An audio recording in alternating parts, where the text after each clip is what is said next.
American model അറബിക്കടലിൽ എന്ന മുദ്രാവാക്യം ഏത് സമരവുമായി ബന്ധപ്പെട്ടിരിക്കുന്നു?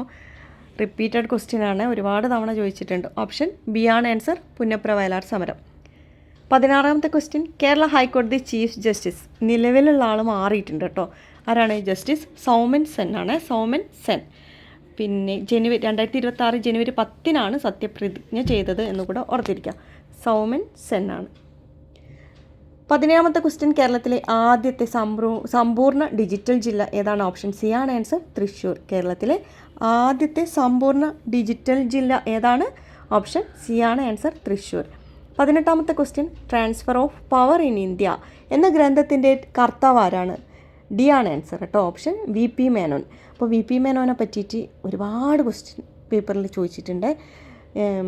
ഈ ഗ്രന്ഥം ഓർത്തിരിക്കുക. അതുപോലെ തന്നെ എന്താണ്, നാട്ടുരാജ്യങ്ങളുടെ സംയോജനത്തിന് സർദാർ വല്ലഭായ് പട്ടേലിനെ സഹായിച്ച വ്യക്തിയാണ് വി പി മേനോൻ. അങ്ങനെ ക്വസ്റ്റ്യൻ ചോദിച്ചിട്ടുണ്ട് കേട്ടോ, ഒരുപാട് തവണ ചോദിച്ചിട്ടുണ്ട്, ഇനിയും ചോദിക്കാം.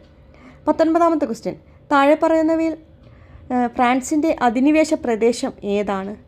ഓപ്ഷൻ എ ആണ് ആൻസർ, പോണ്ടിച്ചേരി കേട്ടോ. റിപ്പീറ്റഡ് ക്വസ്റ്റ്യൻ ആണ്. ഫ്രാൻസിൻ്റെ അധിനിവേശ പ്രദേശം ഏതാണ്? പോണ്ടിച്ചേരിയാണ്. 20ാമത്തെ ക്വസ്റ്റ്യൻ, സംസ്ഥാന പുനഃസംഘടനാ കമ്മീഷനിലെ മലയാളിയായ അംഗം ആരാണ്? ഓപ്ഷൻ ഡി ആണ് ആൻസർ, കെ എം പണിക്കറാണ്. കെ എം പണിക്കറാണ് സംസ്ഥാന പുനഃസംഘടനാ കമ്മീഷനിലെ മലയാളിയായ അംഗം.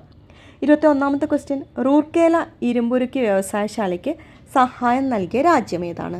ഓപ്ഷൻ എ ആണ് കേട്ടോ ആൻസർ, ഏതാണ്? ജർമ്മനിയാണ് കേട്ടോ, ജർമ്മനിയാണ് റൂർക്കേല ഇരുമ്പുരുക്കി വ്യവസായശാലയ്ക്ക് സഹായം നൽകിയ രാജ്യം. ബ്രിട്ടൻ ആണെങ്കിലോ ദുർഗാപൂരിനാണ് കേട്ടോ സഹായിച്ചത്. ദുർഗാപൂർ ഇരുമ്പുരുക്ക് ശാലേനെ ബ്രിട്ടനാണ് സഹായിച്ചത്. അതുപോലെ തന്നെ ഭിലായ് ഇരുമ്പുരുക്ക് ശാലയ്ക്ക് സഹായം നൽകിയത് സോവിയറ്റ് യൂണിയനാണ് കേട്ടോ, ഓർത്തിരിക്കുക. റൂർക്കേല ഇരുമ്പുരുക്ക് വ്യവസായശാലയ്ക്ക് സഹായം നൽകിയ രാജ്യം ഏതാണ്? ജർമ്മനിയാണ്. 22ാമത്തെ ക്വസ്റ്റ്യൻ, ഇന്ത്യൻ ബഹിരാകാശ വകുപ്പിൻ്റെ ചൊവ്വ ദൗത്യത്തിൻ്റെ പേരെന്താണ്? ഓപ്ഷൻ സി ആണ് ആൻസർ, എന്താണ്? മംഗൾയാനാണ്. മംഗൾയാനാണ് ഇന്ത്യൻ ബഹിരാകാശ വകുപ്പിൻ്റെ ചൊവ്വ ദൗത്യത്തിൻ്റെ പേര്. ആദിത്യ എന്തായിരുന്നു?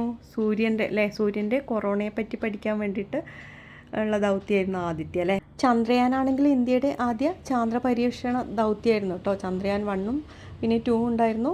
ചന്ദ്രയാൻ 1 ആയിരുന്നു ഇന്ത്യയുടെ ആദ്യ ചാന്ദ്ര പര്യവേഷണ ദൗത്യം. അതുപോലെ തന്നെ ഓപ്ഷൻ ഡിയിൽ ആര്യഭട്ട കാണുന്നില്ലേ?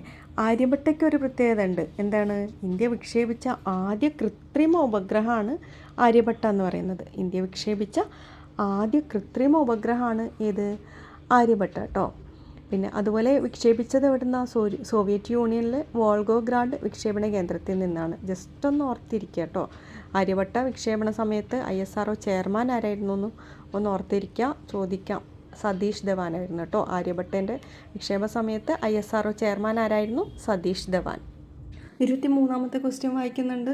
2024 G20 ഉച്ചകോടി നടക്കുന്ന രാജ്യം ഏതാണ്? ഓപ്ഷൻ ബി ആണ് ആൻസർ, ബ്രസീൽ. അപ്പോൾ 2024 ക്വസ്റ്റ്യൻ പേപ്പർ ആയതുകൊണ്ടാണ് കേട്ടോ 2024 കാര്യം ചോദിച്ചത്. ബ്രസീലിലെ റിയോ ഡി ജനീറോയിലാണ് എന്ന് ഓർത്തിരിക്കുക കേട്ടോ. 2025 G20 എവിടെയാണ് നടക്കുന്നതെന്ന് അറിയാം? അത് ജോഹന്നസ്ബർഗിലാണ് കേട്ടോ. നടക്കുന്നതെല്ലാം നടന്നു കഴിഞ്ഞത് എവിടെയാണ്? ജോഹന്നസ്ബർഗിലാണ്, സൗത്ത് ആഫ്രിക്കയിലാണ് എന്ന് ഓർത്തിരിക്കുക കേട്ടോ. കറണ്ട് അഫയേഴ്സിൽ ചോദിക്കുക. 2024 2025 ഓർത്തിരിക്കുക. 24ാമത്തെ ക്വസ്റ്റ്യൻ, ചന്ദ്രയാൻ 3 ദൗത്യത്തിൻ്റെ റോവർ അറിയപ്പെടുന്നത്? ഓപ്ഷൻ ബി ആണ് ആൻസർ, പ്രഗ്യാനാണ്. ലാൻഡർ ആണെങ്കിൽ ഏതായിരുന്നു? വിക്രം. ചന്ദ്രയാൻ 3 ദൗത്യത്തിൻ്റെ റോവർ അറിയപ്പെടുന്നത് പ്രഗ്യാൻ. 25ാമത്തെ ക്വസ്റ്റ്യൻ, ഹിമാലയൻ പർവ്വതനിരയെ സംബന്ധിച്ച പ്രസ്താവനകളിൽ ശരിയായത് കണ്ടെത്തുക. ശരിയായതാണ് ചോദിക്കുന്നത്. ഓപ്ഷൻ വായിക്കുന്നുണ്ട്. ഒന്നാമത്തത്, ഹിമാലയൻ പർവ്വതനിരയിൽ ഏറ്റവും ഉയരം കൂടിയ നിരയാണ് ഹിമാദ്രി. അറിയാമല്ലോ എല്ലാവർക്കും, ഏറ്റവും ഉയരം കൂടിയത് ഹിമാദ്രിയാണ്. 2, ലോകത്തിലെ ഏറ്റവും ഉയരമുള്ള കൊടുമുടിയായ മൗണ്ട് എവറസ്റ്റ് ഇന്ത്യയിൽ സ്ഥിതി ചെയ്യുന്നു. അത് ശരിയാണോ? അല്ല, അത് തെറ്റാണ് അല്ലേ. എവിടെയാണ്? ടിബറ്റിലാണ്. ചൈനയിലെ ടിബറ്റിലാണ് സ്ഥിതി ചെയ്യുന്നത്. അതായത് ചൈനയുടെയും നേപ്പാളിൻ്റെയും ബോർഡറിലാണ് ഇത് സ്ഥിതി ചെയ്യുന്നത്, മൗണ്ട് എവറസ്റ്റ്. 3ാമത്തെ പ്രസ്താവന, സിന്ധു, ഗംഗ, ബ്രഹ്മപുത്ര എന്നീ നദികൾ ഹിമാലയൻ നദികൾ എന്നറിയപ്പെടുന്നു. അതും ശരിയായിട്ടുള്ള കാര്യമാണ് അല്ലേ, എല്ലാവർക്കും അറിയാം. ഇതിൽ ശരിയായതല്ലേ കണ്ടെത്താൻ പറഞ്ഞത്? അപ്പോൾ ഓപ്ഷൻ സി ആണ് കേട്ടോ ആൻസർ. 1, 3 ആണ് ശരിയായിട്ടുള്ളത്.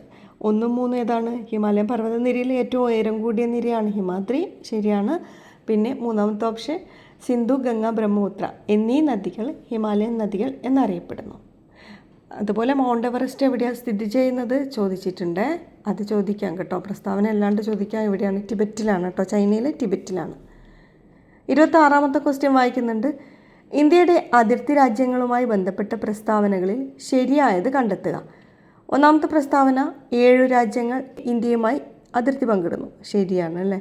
7 രാജ്യങ്ങൾ ഇന്ത്യയുമായിട്ട് അതിർത്തി പങ്കിടുന്നുണ്ട്. രണ്ടാമത്തെ പ്രസ്താവന ബംഗ്ലാദേശുമായി ഇന്ത്യ ഏറ്റവും കൂടുതൽ ദൂരം അതിർത്തി പങ്കിടുന്നു. അതും ശരിയാണ്. മൂന്നാമത്തത് എന്താണ്? അഫ്ഗാനിസ്ഥാനുമായി ഇന്ത്യ ഏറ്റവും കുറഞ്ഞ ദൂരം അതിർത്തി പങ്കിടുന്നു. അപ്പോൾ ഓപ്ഷൻ ഡി ആണ് ആൻസർ. എല്ലാം ശരിയാണ്, എല്ലാം ശരിയാണ് കേട്ടോ. 27ാമത്തെ ക്വസ്റ്റ്യൻ വായിക്കുന്നുണ്ട്. ഇന്ത്യയുടെ തീരപ്രദേശം സംബന്ധിച്ച പ്രസ്താവനകളിൽ തെറ്റായത് കണ്ടെത്താനാണ് പറയുന്നത്. തെറ്റായത് കേട്ടോ. ഒന്നാമത്തത് പടിഞ്ഞാറൻ തീരസമതലം അറബിക്കടലിനും പശ്ചിമഘട്ടത്തിനും ഇടയിലാണ്. ശരിയാണ്. രണ്ടാമത്തത് പടിഞ്ഞാറൻ തീരസമതലങ്ങളിൽ ഉൾപ്പെട്ടതാണ് കോറമണ്ടൽ തീരസമതലം. തെറ്റാണ് കേട്ടോ. കൊങ്കണാണ് ഉൾപ്പെടുന്നത് അല്ലേ? കാനറ, കൊങ്കൺ ഇതൊക്കെയാണ് ഉൾപ്പെടുന്നത്. പിന്നെ മലബാറും കൂടെ ഉൾപ്പെടുന്നുണ്ട് കേട്ടോ. ഏതൊക്കെയാണ്? കാനറ, കൊങ്കൺ, മലബാർ തീരം ഇതൊക്കെയാണ് പടിഞ്ഞാറൻ തീരസമതലങ്ങളിൽ ഉൾപ്പെടുന്നത്. മൂന്നാമത്തെ പ്രസ്താവന സുന്ദരവന പ്രദേശം മുതൽ കന്യാകുമാരി വരെ നീണ്ടുകിടക്കുന്നതാണ് കിഴക്കൻ തീരസമതലം. ശരിയാണ് കേട്ടോ. സുന്ദരവന പ്രദേശം മുതൽ കന്യാകുമാരി വരെ നീണ്ടുകിടക്കുന്നതാണ് കിഴക്കൻ തീരസമതലം. അപ്പോൾ എന്താണ് ഓപ്ഷൻ വരുന്നത്? 1ഉം 3ഉം ആണ് ശരിയായിട്ടുള്ളത് അല്ലേ? 1ഉം 3ഉം വരുന്നത് ഓപ്ഷൻ ഡി ആണ് ആൻസർ. 1ഉം 3ഉം ആണ് കേട്ടോ ശരി. ഓപ്ഷൻ ഡി ആണ് ആൻസർ. 28ാമത്തെ ക്വസ്റ്റ്യൻ വായിക്കുന്നുണ്ട്. ഇന്ത്യയുടെ ദേശീയ പ്രതീകങ്ങൾ സംബന്ധിച്ച് ശരിയായത് കണ്ടെത്തുക. ഒന്നാമത്തെ പ്രസ്താവന ഇന്ത്യയുടെ ദേശീയ കായിക വിനോദം ഹോക്കിയാണ്. ശരിയാണ് കേട്ടോ. ഇത് സ്റ്റേറ്റ്മെൻറ്റ് അല്ലാതെ ചോദിക്കാറുണ്ട് കേട്ടോ, ഓർത്തിരിക്കുക. ദേശീയ വിനോദം ഏതാണ്? ദേശീയ കായിക വിനോദം ഹോക്കിയാണ്. രണ്ടാമത്തത് ആന ഇന്ത്യയുടെ ദേശീയ പൈതൃക ജീവിയാണ്. അത് എന്താണ്? ശരിയാണ്. ആനയാണ് ഇന്ത്യയുടെ ദേശീയ പൈതൃക ജീവി. മൂന്നാമത്തത് ഇന്ത്യയുടെ ദേശീയ ഗീതം ജനഗണമനയാണ്. അത് തെറ്റാണല്ലേ? എല്ലാവർക്കും അറിയാം. ഇന്ത്യയുടെ ദേശീയ ഗീതം ഏതാണ്? വന്ദേ മാതരമാണ്. വന്ദേ മാതരം.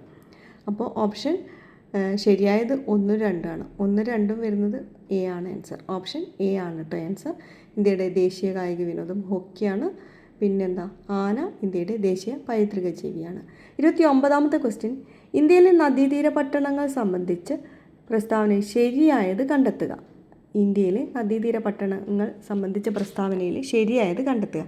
ഒന്നാമത്തെ പ്രസ്താവന അയോധ്യ നഗരം സരയൂ നദീതീരത്ത് സ്ഥിതി ചെയ്യുന്നു. ശരിയാണ്. രണ്ടാമത്തെ പ്രസ്താവന അഹമ്മദാബാദ്, ഗാന്ധിനഗർ എന്നീ പട്ടണങ്ങൾ സബർമതി തീരത്താണ്. അതും ശരിയാണ്. മൂന്നാമത്തെ പ്രസ്താവന എന്താണ്? കൽക്കത്ത, ഹൗറ നഗരങ്ങൾ ഹൂഗ്ലി നദീതീരത്താണ്. അപ്പോൾ 3 പ്രസ്താവനകളും ശരിയാണ് കേട്ടോ. ഓപ്ഷൻ ഡി ആണ് ആൻസർ. എല്ലാം ശരിയാണ്. അയോധ്യ നഗരം സരയൂ തീരത്താണ്. അഹമ്മദാബാദ്, ഗാന്ധിനഗർ സബർമതി തീരത്താണ് സ്ഥിതി ചെയ്യുന്നത്. കൊൽക്കത്ത, ഹൗറയാണെങ്കിൽ ഹൂഗ്ലി നദീതീരത്ത്. എല്ലാം ശരിയാണ്. ഓപ്ഷൻ ഡി ആണ് ആൻസർ. 30ാമത്തെ ക്വസ്റ്റ്യൻ. കേരളത്തെ സംബന്ധിച്ച അടിസ്ഥാന വിവരങ്ങളിൽ ശരിയല്ലാത്തത് കണ്ടെത്തുക. ശരിയല്ലാത്തതാണ്. ഒന്നാമത്തെ പ്രസ്താവന കേരളത്തിൻ്റെ തെക്ക് വടക്ക് നീളം 560 കിലോമീറ്ററാണ്. തെക്ക് വടക്ക് നീളം എത്രയാണ്? 560 കിലോമീറ്ററാണ്. ശരിയാണ്. രണ്ടാമത്തെ പ്രസ്താവന കേരളത്തിലെ ഏറ്റവും ഉയരമുള്ള സ്ഥലമാണ് അഗസ്ത്യകൂടം. ശരിയാണോ? അല്ല അല്ലേ? നമുക്ക് എല്ലാവർക്കും അറിയാം കേരളത്തിലെ ഏറ്റവും ഉയരമുള്ള സ്ഥലം ഏതാ? ആനമുടിയാണ്. അപ്പോൾ ആനമുടി സ്ഥിതി ചെയ്യുന്നത് എവിടെയാണ്? ഇടുക്കി ജില്ലയിലാണ് എന്നുകൂടെ ഓർത്തിരിക്കുക കേട്ടോ. മൂന്നാമത്തെ പ്രസ്താവന കേരളത്തിലെ ഏറ്റവും താഴ്ന്ന പ്രദേശമാണ് കുട്ടനാട്. അറിയാം അല്ലേ? സമുദ്രനിരപ്പിൽ നിന്നും താഴ്ന്നിട്ടാണ് കുട്ടനാട് കിടക്കുന്നത്. കേരളത്തിലെ ഏറ്റവും താഴ്ന്ന പ്രദേശമാണ് കുട്ടനാട്. അപ്പോൾ ഓപ്ഷൻ ശരിയല്ലാത്തതാണ് പറഞ്ഞത് കേട്ടോ. അപ്പോൾ ക്വസ്റ്റ്യൻ നന്നായിട്ട് വായിക്കുക. ശരിയല്ലാത്തതാണ്. നമ്മൾ പെട്ടെന്ന് ശരിയായത് എന്നുള്ള ഓപ്ഷൻ തിരഞ്ഞെടുത്ത് എഴുതും. ശരിയല്ലാത്തതാണ് ചോദിച്ചത്. അപ്പോൾ 2 മാത്രമാണ് ശരിയല്ലാത്തത്. ഓപ്ഷൻ ബി ആണ് ആൻസർ. ഓപ്ഷൻ ബി ആണ് കേട്ടോ ആൻസർ. 31ാമത്തെ ക്വസ്റ്റ്യൻ. കേരളത്തിലെ നദികളെ സംബന്ധിച്ച പ്രസ്താവനകളിൽ ശരിയായത് കണ്ടെത്തുക. ശരിയായതാണ് കേട്ടോ കണ്ടെത്താൻ പറയുന്നത്. ഒന്നാമത്തെ പ്രസ്താവന കിഴക്കോട്ടൊഴുകുന്ന നദികൾ കബനി, ഭവാനി, പാമ്പാർ. അറിയാമല്ലേ? കാവേരി നദിയുടെ പോഷക നദികളാണ് കബനി, ഭവാനി, പാമ്പാർ. ഇത് 3 എന്താണ്? കിഴക്കോട്ടൊഴുകുന്ന നദികളാണ്. 41 എണ്ണം പടിഞ്ഞാറോട്ടും 3 നദികളാണ് കിഴക്കോട്ടൊഴുകുന്നത് അല്ലേ? അതാണ് കബനി, ഭവാനി, പാമ്പാർ. രണ്ടാമത്തെ പ്രസ്താവന പെരിങ്ങൽകുത്ത് ജലവൈദ്യുത പദ്ധതി പെരിയാർ നദിയിൽ സ്ഥിതി ചെയ്യുന്നു. തെറ്റാണ് കേട്ടോ. ഏത് നദിയിലാണ്? ചാലക്കുടി പുഴയിലാണ് കേട്ടോ. തൃശ്ശൂർ ജില്ലയിലെ ചാലക്കുടി പുഴയിലാണ് ഏത് സ്ഥിതി ചെയ്യുന്നത്?